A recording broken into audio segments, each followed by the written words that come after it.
Ok. Desculpa, gente, justo hoje. Mil desculpas. Tudo bem, tranquilo, isso aí acontece. São as coisas do tempo, né? Outro dia foi a Fran lá que teve problema também. A Fernanda Belli, né? Mas então tá, pessoal. Então, novamente, boa noite a todos, né? Então, esse é o seminário então, do LANEX, do Laboratório de Neurociência Experimental. E nessa quarta-feira, então, quem vai apresentar o seminário é a aluna Larissa Senhorim, que ela é minha aluna de doutorado, né, que é uma tese orientada pela professora Verônica, né, também.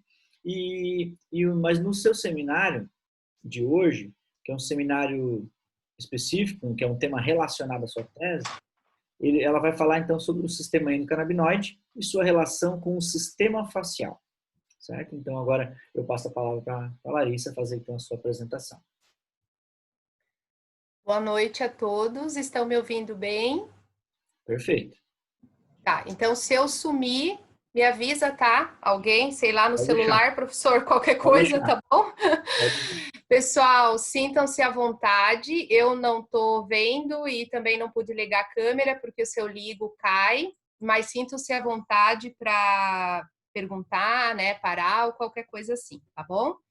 Eu tentei montar uma apresentação, apesar do assunto ser extenso, eu tentei montar uma breve apresentação e espero que vocês gostem. Obrigada, professor Daniel, pela apresentação. Então, como ele falou, me chamo Larissa Senhorim, sou orientada por ele e pela professora Verônica, e hoje eu vou falar um pouquinho sobre o sistema endocannabinoide e a sua relação com o sistema facial. Tá mudando aí? Não, tá na tela inicial. Ainda não mudou. Ué.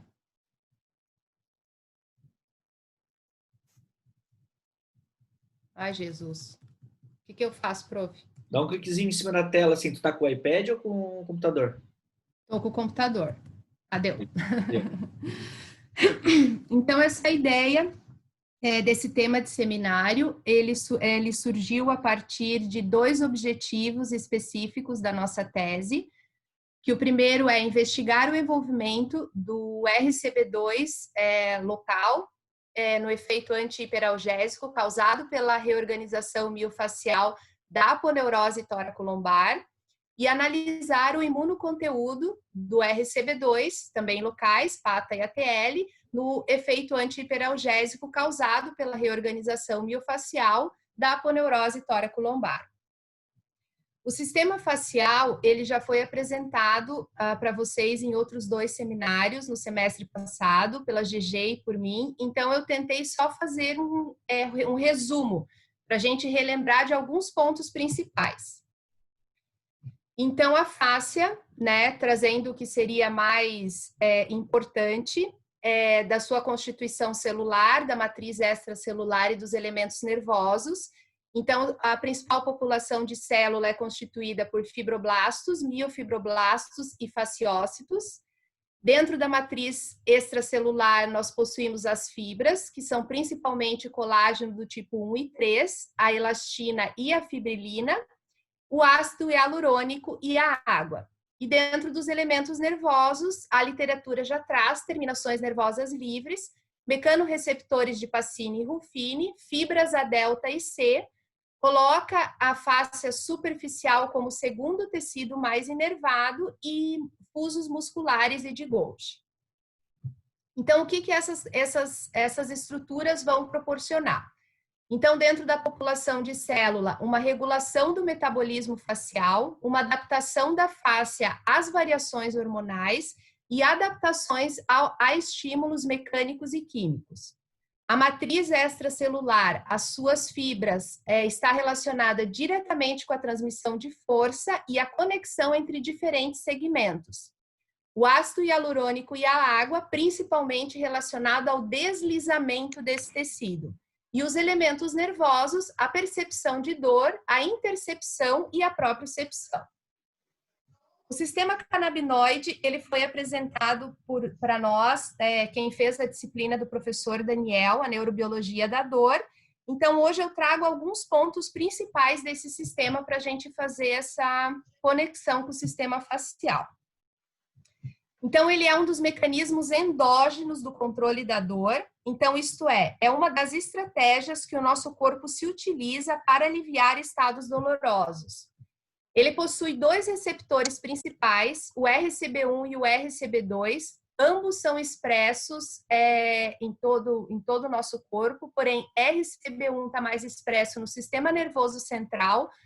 A literatura traz como possuir efeitos psicoativos e estar relacionado diretamente com as emoções. E o RCB2 no sistema hematopoético imunológico e na redução da inflamação.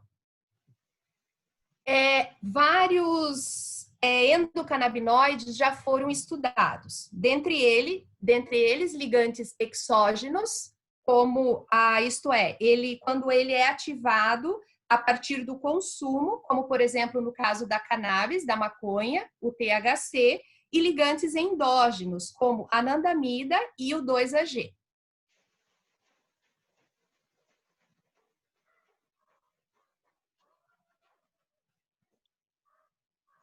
Ok, não passou ainda, só para te avisar. Vou te avisando aqui, tá? Oi? Não passou ainda, Oi? só para te avisar que está no slide ali, só para te ter Estão um me retorno. ouvindo? Isso, eu estou no ligantes, escutar os ligantes exógenos? Meu Deus, que horror. Tá, então vamos lá. Vão me chamando qualquer coisa. O sistema endocannabinoide, ele possui um grande potencial para alívio de dor. Aqui nessa imagem, nós podemos observar dois neurônios. O neurônio pré-sináptico, que a gente observa ele em azul, e o pós-sináptico em rosa. A sinalização para liberar esse neurotransmissor é a própria transmissão sináptica, despolarizando e liberando o glutamato que nós observamos ali no neurônio pré-sináptico em azul. Esse glutamato, ele vai agir nos seus receptores que podem ser metabotrópicos ou ianotrópicos. Com isso, há um aumento que nós observamos ali na imagem da concentração de cálcio intracelular e um aumento da atividade do neurônio pós-sináptico. Esse estímulo excitatório, aumento de cálcio, ele vai estimular a degradação dos fosfolipídios da membrana, que são substratos para produzir esses endocannabinoides, que nós podemos observar ali em verde. Com isso, ele é produzido e jogado para fora da célula. Os transportadores, como a anandamida ou o 2-AG, que a gente observa ali na imagem também, eles trazem para dentro da célula para que a enzima interna degrade esse endocannabinoide e seja liberado na fenda sináptica. É colocado um feedback negativo, causando inibição, diminuição da concentração de cálcio intracelular e, com isso, o neurônio dispara menos, diminuindo a atividade neuronal. Então, essa é a autoliberação fisiológica do endocannabinoide endógeno, no caso na presença de dor.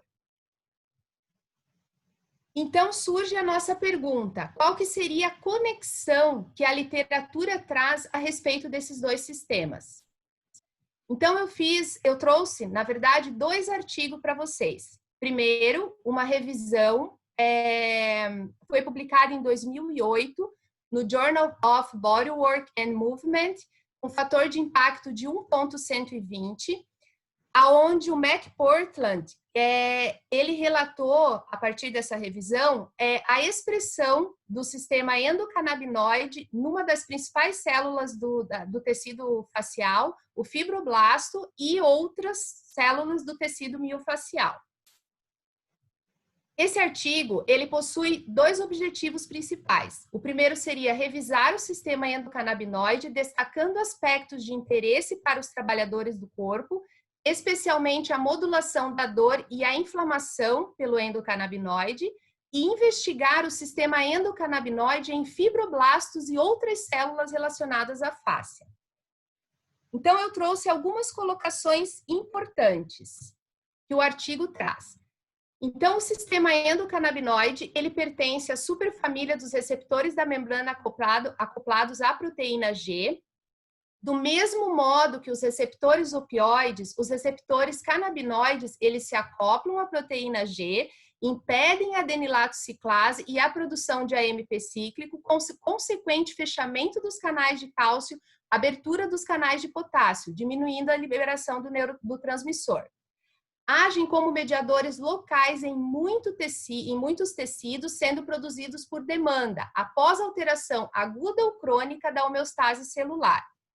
Ambos os receptores e ligantes estão distribuídos pelas vias de controle da dor, no encéfalo, medula espinhal e neurônios sensoriais periféricos. Existem evidências que os receptores opioides e os receptores canabinoides funcionam sinergicamente na inibição da dor nociceptiva ou inflamatória. Os agonistas de RCB2 produzem efeito antinociceptivos em modelos de dor inflamatória e nociceptiva. Em alguns casos, esses efeitos envolvem a ativação do sistema opioide. Os agonistas para os receptores canabinoides aumentam o efeito dos agonistas do receptor opioide, em específico o Mi, em uma variedade de modelos de analgesia.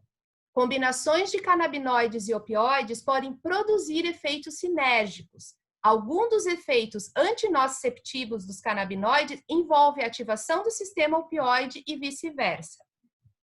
O artigo também traz, o que eu já relatei anteriormente, mas eu achei relevante trazer, que o CB1 ele é mais expresso no sistema nervoso central, que o artigo enfatiza bastante isso, e o CB2 governam a função imunológica. Ele coloca como se estivesse diretamente ligado aos glóbulos brancos. Juntos, o CB1 e o CB2, eles fazem parte da constituição da psiconeuroimunologia e representam um microcosmos da medicina mente e corpo.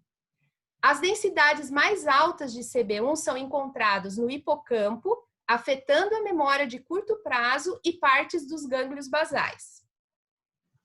O CB1 ele coordena o movimento. Altas densidades no córtex cerebral, amígdala e corno dorsal da medula espinhal afetam a cognição, o humor, a emoção e a percepção da dor. Densidades muito baixas são encontradas nos centros cardiorrespiratórios do tronco cerebral, o que provavelmente explica a falta de efeitos letais da overdose de cannabis. Efeitos de THC, anandamida e 2-AG se sobrepõem, pois todos ativam CB1 e CB2. Os endocannabinoides suprimem a produção das citocinas TH1 e aumentam a secreção das citocinas TH2. Endocannabinoide equilibra o tônus simpático-parasimpático, confere benefícios antieméticos e antihipertensivos e modula favoravelmente o estresse. Anandamida, 2-AG e THC são anticancerígenos e inibem o crescimento tumoral em carcinomas de mama, próstata e pulmão, gliomas, melanomas, linfomas e outros cânceres. Endocannabinoides induzem apoptose em células cancerosas e em células não cancerosas promovem a sobrevivência celular. O artigo ele traz uma tabela de busca do autor referente à expressão do CB1 e CB2 dentro dos fibroblastos. Então, ele traz um achado de 165 referente a CB1 e 142 referente a CB2. E os principais tópicos que ele ressalta sobre isso: fibroblastos, miofibroblastos, condrócitos e sinoviócitos expressam CB1 e CB2 e enzimas metabolizadoras de ligantes endocannabinoides.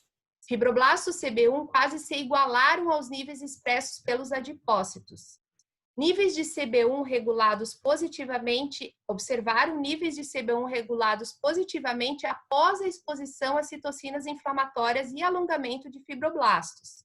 O sistema endocannabinoide afeta a remodelação de fibroblastos associadas à aderência e amortece a destruição da cartilagem ao diminuir as enzimas metaloproteinases secretadas por fibroblastos.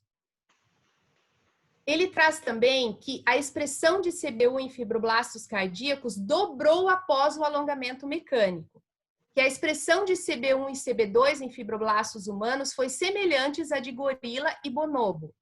Expressões de CB1 aumentaram 5 vezes após a exposição à citocina inflamatória TNF, e CB2 diminuíram. Porém, um outro estudo trouxe que um estudo análogo trouxe que a CB1 diminuiu após a exposição de L1B e CB2 aumentou. Expressão de CB1 do músculo esquelético na vizinhança da junção neuromuscular foi maior do que no músculo esquelético longe da junção neuromuscular. Ele conclui ele traz, como esse autor ele é um osteopata, então ele traz um fechamento do artigo, uma parte do artigo muito relacionada a esse equilíbrio do corpo, né, entre mente e corpo relacionado à osteopatia. Então ele traz que o sistema endocannabinoide, ele exemplifica o conceito osteopático de que possuímos mecanismos autorreguladores, que são de natureza autocurativa. Atenua a nocicepção e a dor, diminui a inflamação nos tecidos miofasciais e desempenha um papel na reorganização facial. A compreensão da modulação de endocannabinoides representa novas abordagens para os profissionais no tratamento de uma variedade de distúrbios estruturais e funcionais. E os profissionais exercem várias ferramentas que regulam positivamente a atividade dos endocannabinoides, incluindo manipulação miofacial, modificações na dieta e no estilo de vida e abordagens farmacêuticas. Aí eu trouxe aqui esse artigo, eu já apresentei para vocês no seminário passado, mas eu coloquei só para a gente lembrar que já foi publicado a expressão de receptores endocannabinoides no tecido facial. Então, foi observado o CB1 e o CB2 em fibroblastos e tecido facial do quadril. Para daí a gente poder compreender um pouquinho melhor esse artigo, que é desse ano, de 2020, que foi publicado no Journal of Molecular Science, um fator de impacto de 4.210, do mesmo grupo de pesquisa do anterior. Aonde... Oi? Oi, Larissa, tudo certo? Oi? Tudo ok? Oi? Tá, é que a minha tela sumiu. Ah, tá. Tá tudo certo. Do mesmo grupo de pesquisa. Sensibilidade, onde se intitula Sensibilidade das faces ao sistema endocannabinoide, produção de vesículas ricas em ácido hialurônico e potenciais efeitos periféricos dos canabinoides no tecido facial. Então, algumas colocações importantes do artigo. A expressão demonstrada de receptor canabinoide no tecido miofacial sugeriu o papel da fáscia como fonte e moduladora da dor. Ele coloca que a dor miofacial afeta até 85% das pessoas pelo menos uma vez durante a vida. Uma prevalência variando de 21% dos pacientes ortopédicos gerais a 93% dos pacientes em centros especializados de dor. Homens e mulheres são afetados, com maior risco em mulheres sedentárias de meia idade. Ele traz também que atividades regulares e vigorosas, como exercícios diários de intensidade moderada, parecem ser protetoras nessa situação. E a literatura recente demonstra que a dor miofacial responde efetivamente à terapia com canabinoides, que podem fornecer alívio analgésico para distúrbios de dor crônica.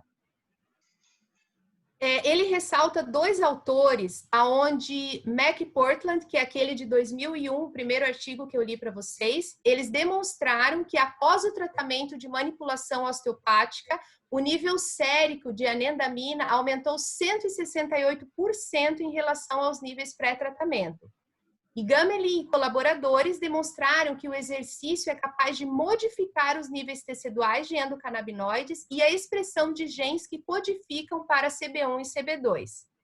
Exercícios específicos ou tratamentos faciais poderiam ser capazes de estimular os fibroblastos faciais, modular o sistema endocannabinoide e a liberação de citocinas anti-inflamatórias.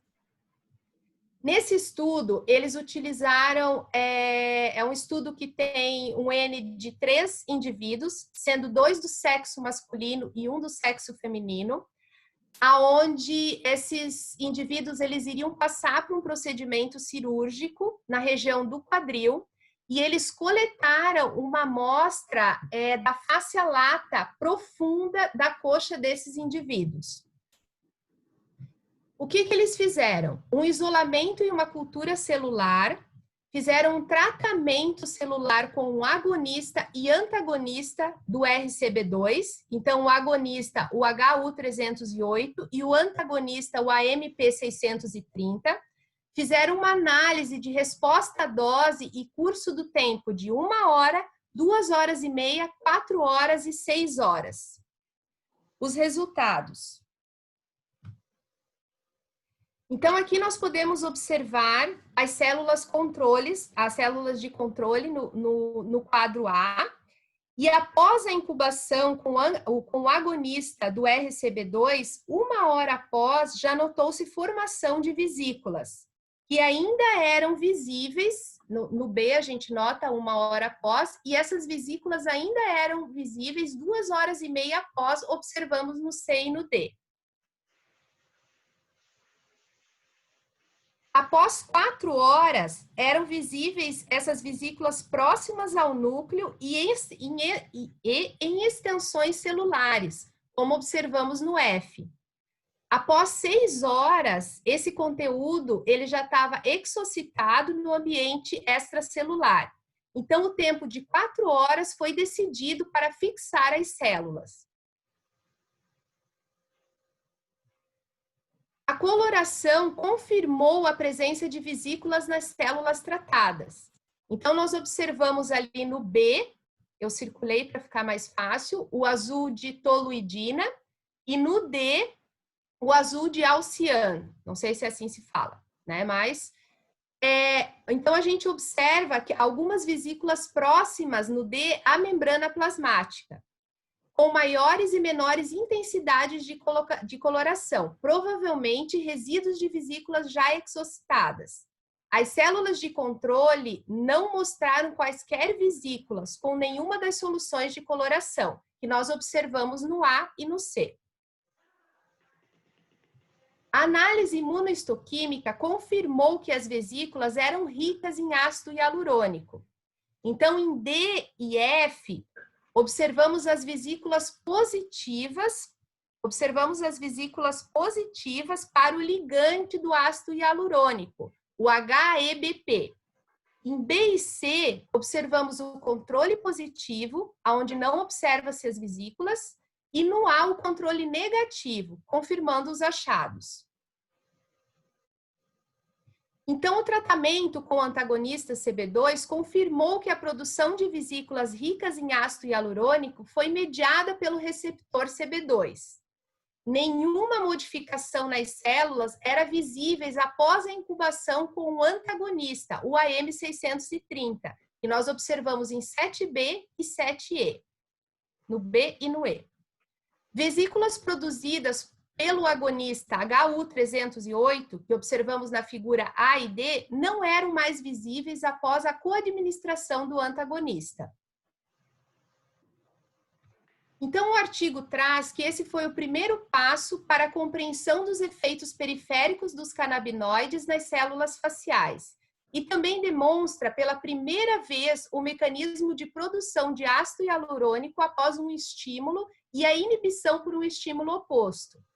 Após a coadministração de um antagonista específico de CB2, a produção de vesículas e exocitose de ácido hialurônico pelas células foi bloqueada, confirmando que esses efeitos foram mediados por um mecanismo específico induzido pela ligação do agonista HU308 aos receptores CB2 das células faciais. Esse trabalho demonstrou que as células faciais respondem ao sistema endocannabinoide, regulando e remodelando a formação da matriz extracelular.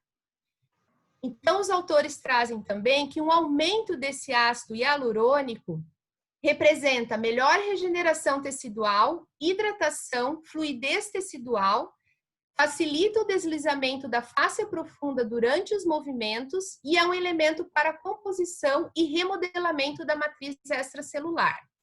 A produção de hialurano induzida por canabinoides pode aumentar a capacidade dos feixes de colágeno dentro das fáscias, de deslizar em relação aos outros e, consequentemente, melhorar a adaptabilidade do tecido. É confirmado de fato que mudanças no conteúdo de fluido, ligações cruzadas e organização molecular e o conteúdo das moléculas específicas da matriz extracelular podem modificar as propriedades mecânicas e rigidez ou elasticidade dos tecidos faciais. Ao aumentar a adaptabilidade e hidratação do tecido, as fibras nervosas espalhadas na fáscia podem ser menos estimuladas. Então, eles concluem que esse trabalho ele demonstra que um canabinoide sintético pode levar à produção de hialurano e vesículas ricas em ácido hialurônico em apenas algumas horas. Não observaram diferença devido ao sexo ou à idade. 1 hora após, já observaram a produção dessas vesículas e após 4 horas, observaram que essas vesículas eram ricas em ácido hialurano, ricas em hialurano, tanto no citoplasma quanto no espaço extracelular. Outro possível efeito da estimulação do sistema endocannabinoide nos tecidos faciais podem ser devido à supressão de citocinas pró-inflamatórias e o aumento das citocinas anti-inflamatórias, que são conhecidas por serem capazes de fornecer atividade antifibrótica e alívio da dor miofacial. Eles colocam que esse trabalho pode contribuir para uma demonstração de que a dor miofacial pode responder efetivamente aos canabinoides, que são capazes de fornecer alívio analgésico para distúrbios de dor crônica, e enfatiza a importância de um efeito periférico do sistema endocannabinoide. Aí ele coloca, abre a lacuna, que novos estudos podem lançar mais luz sobre como estimular os receptores endocannabinoides em nível periférico, criando assim um efeito médico sem dependência de drogas. Pronto, pessoal, foi muito rápido, né? Mas fiquei com medo. Estão me ouvindo? Sim. Okay. Fiquei com medo da internet, me ouviram Não, bem? Uhum. Se quiser pode tirar a projeção, daí a gente conversa aqui melhor. Show de bola. Vou botar aqui a tela com todos. Como é que eu tiro? É só ir lá naquele verdinho, tem um vermelhinho. Aí. Oi, oi, oi. Joia, pessoal. Foi muito rápido, mas fiquei com medo, professor, de não dar a internet parar, e daí eu desemboquei falar. Não, joia, joia. É melhor assim também com a... Deixa eu só desligar aqui a gravação.